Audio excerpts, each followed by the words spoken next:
My name is Bill Ulrich. I'm founder of the Rainbow Movement and Global Conscience. I see, okay. I have Dennis Paul. He's been working with me for 40 years on various projects, and I trust him a lot. He's helped us dramatically on this project. And then I got Christian here that's just fairly new. And I have Justin here, who's the genius who's put together our social and marketing program together to keep it all running. Okay, thank you. I joined a little late, so I may have missed your introduction or announcement or whatever. I just didn't know. I've only had email with Kristen, so I haven't even met her yet either. So I just was trying to get oriented. So understand. Yeah. So about myself. So actually, I forgot about how I heard about Global Conscious World, but I like your mission from what I described. Actually, I heard about it through your film contest. I think you're through Film Freeway. Filmfreeway.com. Yes. Okay. And you were asking for some contribution of climate change videos. So I wanted to make one of those. I may have sent a video that I made for our city council on a climate emergency. So that's been my activity in the last few years, is that I got concerned about climate change, and so I joined our city's environmental commission, and through them I've been pretty active in getting various environmental issues passed in our city, such as climate, green choice energy, and eliminating single-use plastics, and support for federal carbon fee and dividend resolution. You know, we're only a city, but we passed a resolution in favor of that. And the resolution at the time is HR 763. Now it's another, there's new HR for a carbon fee and dividend carbon tax, basically, and passing a climate emergency. So our city came out with a fairly aggressive climate emergency resolution and an update of our climate action plan, which is one of the best in the county as rated by Climate Action Campaign as far as quantitative milestones and calendars. So I've gotten our city involved, but we're only one city. So well, I have to take my hat off to you. That is amazing what you did out there to take the effort and go ahead and do all that on your own, especially. Well, it took years, so it's not like I did it overnight, but it did take years. And I think one of the things I sent in my application or my introduction, which was only 800 characters, right? So I sent a link to, I did send a link to one of the reports I did for our city in my introduction. And I know it takes a while to read those. The city report's not very interesting. They're just black and white, no pictures. But that's an example. But it's also an example of something that I believe, you know, it's probably one of the most effective ways of accomplishing something is working with your city. It's not always very exciting. It's not like waving signs or chanting or going to marches or anything like that. But working with the city and getting legislation passed is the most effective way of doing things in many ways. It's not the only way, but it's effective. You're one of the few people that I've talked with that went ahead and took an aggressive stance and went after the city and had them adopt more environmental laws to help the planet stop from global warming. That is something amazing that you've been doing. Yeah, well, we're only one city, so it'd be nice to have this in other cities. So I am working with other cities. So one of the things that I did do is to work with my neighboring cities who have, not called environmental commissions, but they're effectively the same. That one is the Sustainability Advisory Board, and then the other one is a Climate Action Commission. Those are two neighbor cities, and so I still meet with them monthly, informally. You know, it's not a city sanctioned meeting, but monthly we meet with them, just discuss what's going on in our cities and what strategies work and what don't. And so, I mean, I can't take credit for it entirely, but our three cities have passed similar legislations for plastics and for declaring climate emergencies and helping, climate action plans. They're not, it's hard to get cities to do exactly the same thing. And sometimes, city councils are reluctant to make commitments to quiet climate action plans. So our city, for instance, is CEQA-qualified and it's legally binding, but the other two cities their council members were reluctant to do that because it's a commitment. But that's all part of learning how politics works, and I think that's important for every citizen to do, because every citizen has most access to their city government, and it's their city council members who are most willing to listen to their residents. It's much harder to talk to your state people and your federal people, of course, but your city government is most accessible to you. Did you sit down with them in a meeting, or did you go to a council meeting and express your views and what you want to try to get accomplished? How did you go about it? You mean to council members or? Yeah, the council members. I was curious as to how you accomplished it. Well, it was, first of all, being on the Environmental Commission, I'm able to write commissioner-initiated agenda items. So I could just write a report, so just the one that I sent in my intro, and then propose that to the commission. And once the commission approves it, and they've approved everything I've asked for so far, then it goes to the council agenda. But of course, it always helps to know the council members, because if something just shows up on the agenda and they don't know who it's from, it's a little harder to get their approval than if they knew who it's from. So I did make an effort to get to know all our council members on a first name basis, and you do that not by, it's possible to do that through meetings, but I think the best way of doing that is just by going to more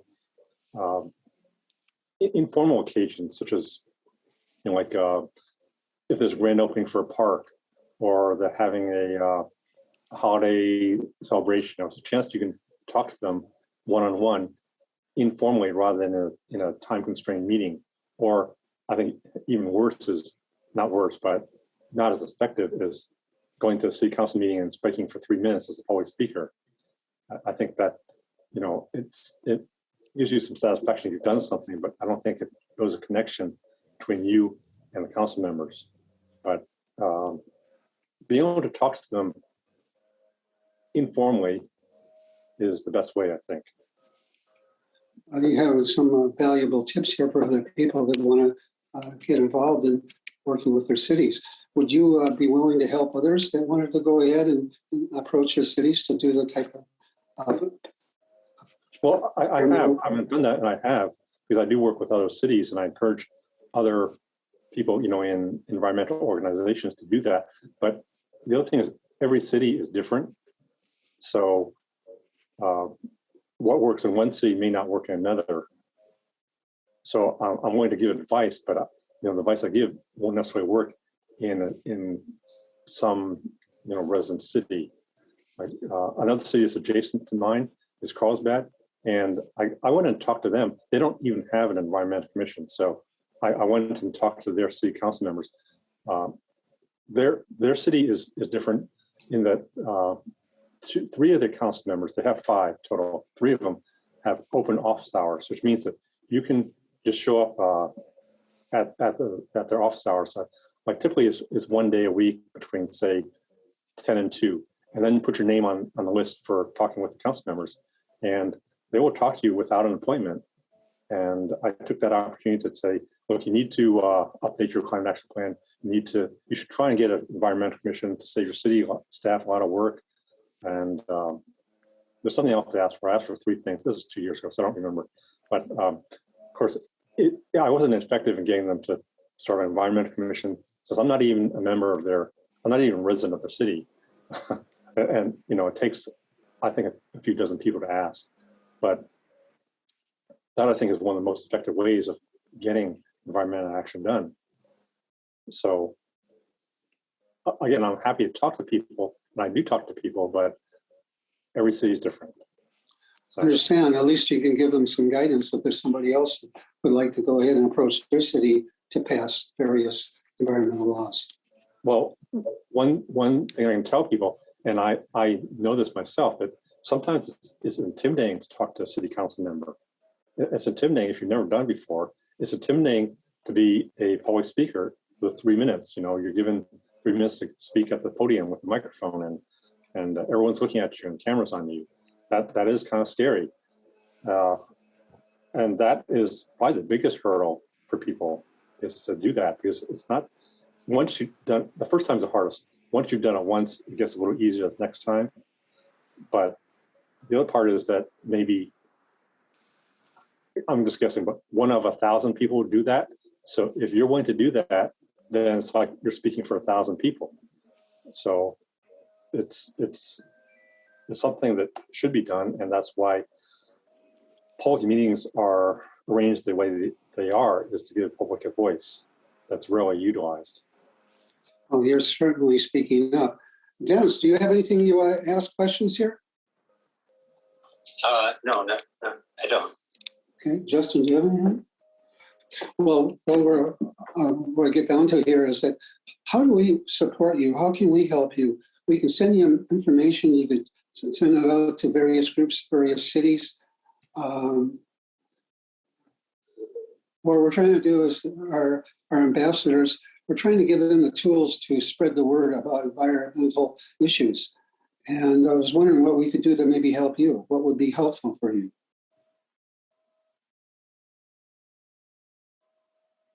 Yeah, sorry, I'm just trying to think. I mean, you've already provided a lot of items on your, I mean, that's part of your document on 10 steps to take, and your graphics, I was just looking at that. There may be some help there. Giving people encouragement, which you're doing already. Examples of how people have succeeded, perhaps. Like yourself, as an example of going to the city and taking an initiative to do that. It wouldn't have happened if you didn't do it. That's the main thing. Yes, I mean, it actually was not that hard. Well, I mean, it's not that hard to do. I mean, you have to do step by step. But as far as speaking out and joining a commission, you know, I have to say that I'm probably the shyest person you know, and the person least willing to be a public speaker than anyone. So if I can do it, I think most anyone can do it. So that should be one item you can say, that to encourage people. You know, it's not that hard to do. Just the first time's the hardest. And again, it's always easier if you have a friend. So have people go to council together and speak, or just listen in on those meetings. They're often on the web now. But as far as getting something done, I think talking to your city is one of the best ways of getting something done. Well, you're proof of doing that. Yeah, there's also quite a few organizations, you know, Sierra Club, and here I'm in San Diego, there's the San Diego Building Electrification Coalition. So that's people who are trying to get cities to pass building electrification codes. And they work, of course, intercity.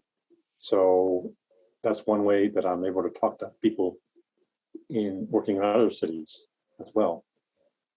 So if people do look for organizations like that, you know, it's a way of doing something that you don't have to be solo. You know, you have people who are also working together. That always helps. It's harder to be solo. Well, I can hear what you're saying, and I think you're doing a wonderful job on trying to solve problems with an environment. How would we be able to help you? We can send you materials. We could send you information to spread the word. How else could this organization help you? We can't help you raise money, but we can try to help you with materials and send it out to all our ambassadors.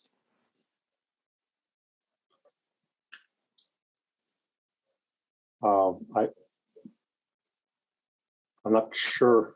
As sorry, I can't think of anything right now. I am doing many of the things in your 10 steps document, you know, because I host another group every week. You know, we meet.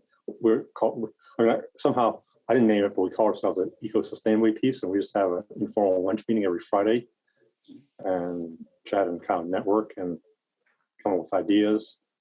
And I think that's something that people can do too, is just have it's basically just networking, getting to know other people who are in towards the same end. Because like I said, it's hard to do things solo, but if you can get encouragement from other people, talk to other people about your ideas, what you want to do, and maybe they can help you come up with ideas of their own. Of their own that can assist you. I think that helps too. So just spreading ideas like that, you know. Spreading ideas. What are the materials that you think are most valuable that we've been sending you as far as spreading the word of the things we've been sending you, or have you available, or maybe you haven't had a chance to really look at it? Well, just a list of ideas. So, like some of the ones I've been saying, work with your city. I don't think that was in your document about 10 steps you can do as a right. ambassador. And so you're bringing more things that we can do, and that's why I like talking to our ambassadors, because everybody has different goals in different ways. Yeah, but as I said, I think that's an effective way of accomplishing something. So it should be in your list, and maybe make it 11 steps, you know, that kind of thing. But working with the city involves not only just talking to your council members and trying to get legislation passed, but getting to know your city council members actively. Also, another thing I'm not sure was on your list. You know, one of the most important things people can do is just to vote. Surprisingly, there's quite a few people who don't vote, and that has been a problem. Getting legislation passed is voting for the right people, because as everyone knows, you know, in 2016 the vote went the wrong way. Now last year or 2020 vote kind of went the right way, but is really on the edge in a lot of states, is much too close for comfort, and that's kind of scary. But you know, you don't even have to leave your house to vote. So why aren't more people voting? Well, the next time election, we'll have to try to get out as many people as we can to vote, especially for people that are environmental. You know, we're looking at a lot of different things, and we just saw that. I think Dennis has sent me an article that there's making cement and concrete blocks contributes to 8% of our carbon release in this world. And there's a person who is actually getting a process where they grow the cement blocks and the concrete through, I guess, would it be a virus or not a virus, some sort of chain reaction, and actually it's growing. The bricks are growing. And so there's a lot of things out there that people are really working on that really make a change. Now, an 8% reduction in our carbon emissions was a pretty big thing. And I don't think probably next from there is probably the cars would be the bigger one above that, I would imagine. Yes, there's also agriculture. You know, so a lot of agriculture goes towards meat production. You know, so when you hear about how much land is devoted to agriculture in the United States, and there is a lot, but a lot of that is for growing corn, not for corn for people to eat, but corn for cows and pigs and meat animals to eat. And that's sort of a inefficient way of getting protein and calories, is through meat. So I know I'm sort of tenuous ground, because I don't know whether you two are meat eaters or not, but it is a big contribution to our climate change. Well, I'm not a big meat eater. I eat very little of it. I like fish mainly. But there's a few people that I know here that are on, I like meat a lot. Yeah, yes, that's why it can be a sensitive issue. It's something that people would rather be blissfully ignorant of. So they just don't want to know. It's like people who drive, big cars. They don't really want to know.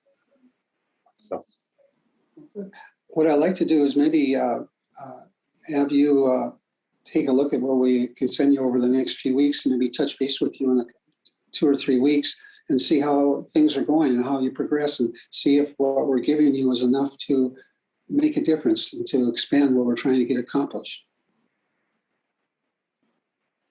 sure. I already am working with, like I said, regional groups like the Building Electrification Coalition and their efforts to reach out to their city councils around our county.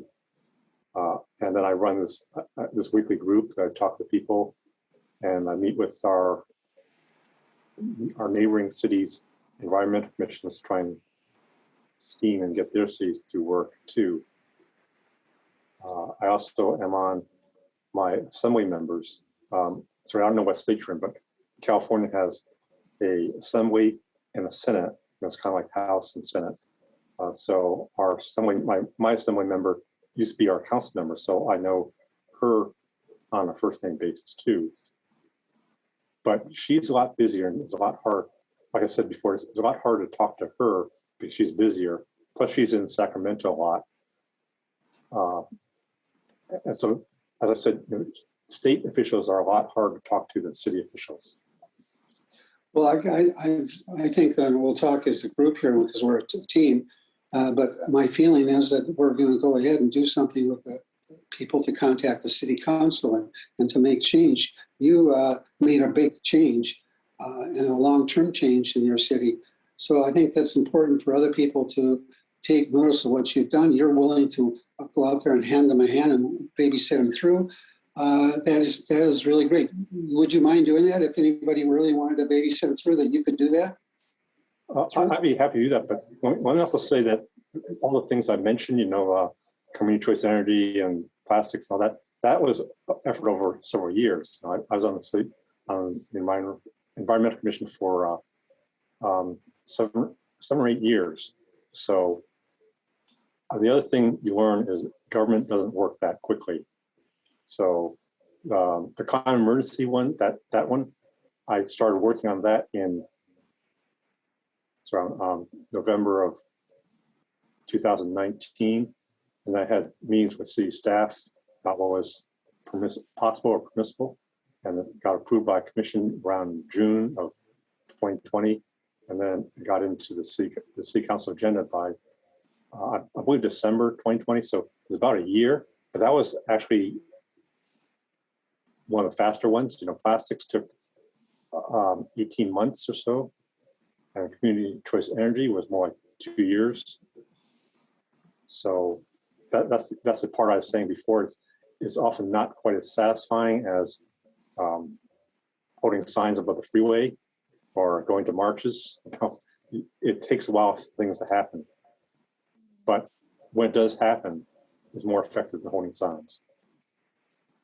Well, if you're sharing all that you're doing on the online platforms, because what I'm hearing is how inspiring your story is, and how you're saying that it was a little scary at first, but you've overcome that because you realize the importance of it. And it just seems like, to me, that would be really inspiring to others who are also caring about the environment as well. Yeah, I don't say I've overcome it. I'm still scared when I go to a city council and say, please do this. Because you are on a stage and you are on a podium with a microphone talking to your elected officials. Mm-hmm. But it is a little easier than it was the first time. And I can tell people that. Okay. And do you have everything I've written for the city, it's online. It's in our city, on our city website. It's not always easy to see, but they're also not, like I said, they're not always inspiring documents because they are city documents. They're just black and white with only a few pictures. Mm-hmm. If you saw that climate emergency one, I think it has 2 graphs in it, but that's about it. but it's meant to be factual. Mm-hmm. One of the things I think we can do is that we can put a little presentation together to go to your city council and make change, basically. And we'll try to maybe put something together that that informs people another, if you want to call it 11 step, or we'll have various sub things to do. But we'll try to, I think it's very important what you're doing. And I think that if you're willing to help other people and guide them through, I think of us telling people that you're willing to help them and get tips of how they're doing it is a big thing for people because they don't know how to do it. And you've been through it, the hard parts, trying to figure it out. So I really appreciate you taking the effort to talk with other people about going to their city council. I really think it's wonderful. Yeah, I know that some organizations, like the Sierra Club and the one I talked about, the San Diego Building Electrification Coalition, they do have documents such as, I think they're like how to talk to your city council, or how to approach your elected officials, something like that. So a one-page document or just a bullet point document that you can provide on your site might be helpful to people too. Could you write us up something? I'm sorry to interrupt you. Could you write us up something on that? And we'll put it up. If you want to write a little step program how to do it, the city council. Okay, I'll see what I can find. I mean, if there's something that already exists, it's publicly available, I can send that to you, or I can put something together and I can send it to Kristen, or Yes. Yeah, okay. But yeah, I think if you could add something like that to your document, 11 step,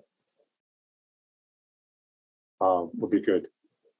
Well, I think that is a good idea, but the best idea is that them to call you and talk to you about it, or email you, I should say. We'll probably put your email address in there for people to contact you, if you don't mind. That'd be okay. I suspect there's other people in your group who also have experience talking to government as well. And well, we're a fairly new group, actually.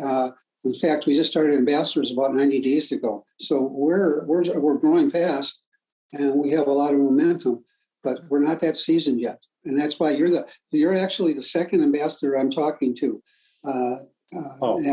And so I want to talk to a lot of ambassadors out there and understand what they're trying to get accomplished and how we can help them. I see. Okay. Well, I'm sure you'll find someone else who's working with government too, because they're people who work with government are not that rare. As far as ambassadors, I was a little intrigued by calling them ambassadors because I also work with another group. It's En-ROADS. That's EN-ROADS. They're part of ClimateInteractive.org and the MIT Sloan School, and they are recruiting people to be ambassadors. Also, they call them ambassadors to work with they have a broadly complex simulator that simulates the system dynamics that are involved in climate change. So their idea is to get people engaged in tactics that would effectively mitigate the climate, such as, how effective would a carbon tax be? How effective would it be to convert all vehicles to electric vehicles? How effective would banning coal mines be? How effective would it be to increase the efficiency of buildings, for instance? And so their thesis is that people are not convinced by facts very easily. If you say that using concrete creates 8% of our carbon emissions, they say, okay, so what? But if you get people engaged by asking them to devise a plan that will reduce our global warming to 2 degrees by 2100, rather than whatever it is now, then they will be more involved engaged in the climate problem. So anyway, that's sort of an aside, but they also call their people ambassadors. So Okay, well, work at that too, but you might want to look at that and try it yourself. So it's EN for energy ROADS. So that's rapid overview and decision support. So it's climateinteractive.org, and take a look at it, and you can play with a simulator. You know, it doesn't require sign-on or anything, and see what's involved in mitigating climate. So they have designed simulators quite elaborate underneath. On the top screen, you only see 18 sliders, 18 things you can adjust, but underneath there's quite a bit more, because they've compared the simulator to much more sophisticated simulators, about hundreds of variables, and they concur. So, and besides, I can't trust MIT to do the right things. I mean, since that's not alma mater for one thing, but most of their work is not in their climate science, because science is not what's our inhibitor right now. It's more the business and economic aspects that are keeping us from mitigating climate right now. So it's social, economic, and political aspects, not the science. So the MIT Sloan School is not their earth sciences or geophysics, it's their business school. So you may wonder, why is a business school working on climate science? It's because it's business system dynamics that are the inhibitor right now. I should say the inhibitor, but one of the major roadblocks right now to getting something done. And that's what's been happening for the last 50 years. And that's also, by the way, since you have me on the call, this book by Naomi Klein, it's called On Fire. So that's also her thesis. You may have heard Naomi Klein. She wrote This Changes Everything. So she's not a climate scientist. She's actually, I'm not sure what her title, but she's a quite renowned writer for the New York Times. And most of her books, like This Changes Everything, and this one, are about, like I said, the social, economic, and political obstructions to mitigating climate, not the science ones. Because as I said, it's not the science that's stopping us. so this lady. We'll take a look at her book. Yeah, I don't know her personally, of course, but she's well known for. This changes everything down here. But this is one that's recent. This one is fairly easy to read because it's mainly a compendium of her essays and speeches of the past decade. So they're just short, they're about 10 pages each, so you can read them, on a busy schedule. You've got 10 minutes, read 10 pages, and you get a capsule of one of her points. It's kind of shocking how much was known 10 years ago, even 30 years ago, about climate, and how little we've done since then. So I just want to interrupt. We have about a 40-minute Zoom call, and we only have about 2 minutes left, and they're going to cut us off. I think you're upgraded to someone. I saw a note saying you were upgraded to unlimited time.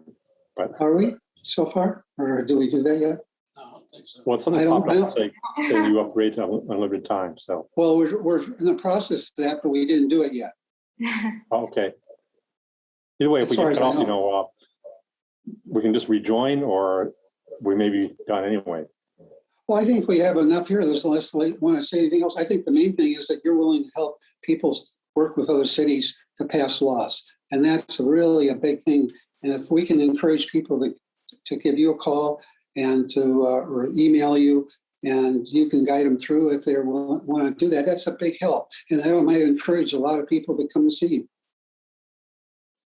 Yeah, well, like I said, the qualification is every city is different. So, I'm in the city of Encinitas, but the next city up, the city council is first of all, our city council is pretty progressive, so they're willing to listen to environmental issues.